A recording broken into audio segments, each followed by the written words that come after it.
In the heart of Whisperwood Forest, where moonbeams once danced on glowing moss, a great dimness was falling.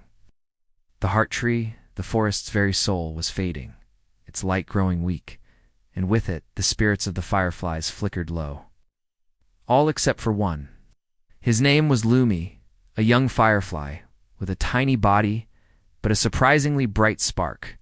He was shy, often hiding his light under a leaf, afraid it wasn't as brilliant as the others. He watched with a heavy heart as his friends and family grew dimmer each day, their once joyful flights becoming slow, tired drifts. The forest, once alive with a symphony of light, was falling silent. One evening, as Lumi sat alone on a dew-kissed mushroom, a tiny, shimmering ember floated down from the dying heart tree. It pulsed with a gentle warmth, unlike the coldness spreading through the woods.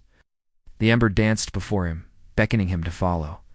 Though fear fluttered in his chest like moth wings, a deeper feeling stirred within him, a flicker of hope. He had to try.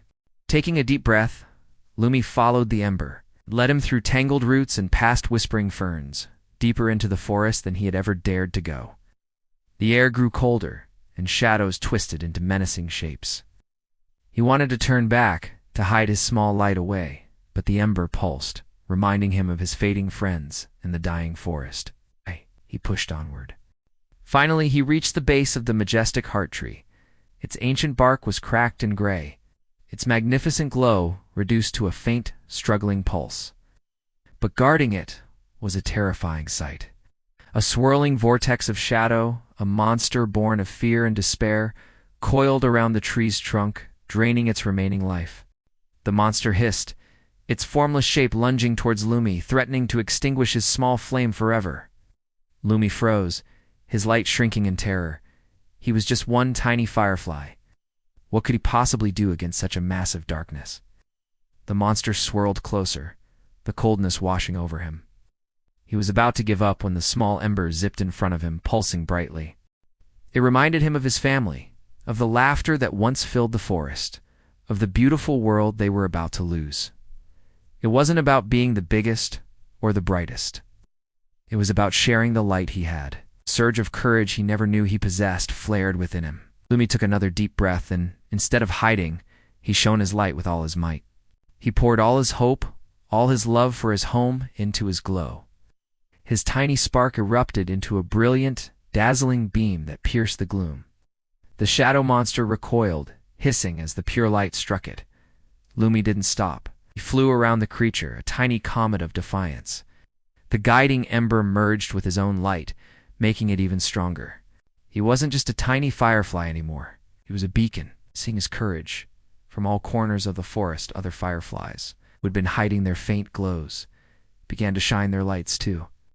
One by one, then dozen by dozen, a river of light flowed towards the heart tree. Their combined radiance was overwhelming. Shadow monster shrieked and dissolved, unable to exist in such a powerful glow. The united light of the fireflies poured into the heart tree. Its bark began to gleam. Branches stirred, and a wave of vibrant, warm light pulsed outwards, reviving the entire forest. The flowers bloomed in an instant, the mosses glowed anew, and the air filled with a magical hum. Lumi, surrounded by his family and friends, all shining brighter than ever before, looked at the restored heart tree in awe. The forest was alive again, saved by their collective courage. They danced in the air, their lights creating a breathtaking constellation under the forest canopy, a celebration of hope reborn, and Lumi finally understood. It doesn't matter how small you think you are.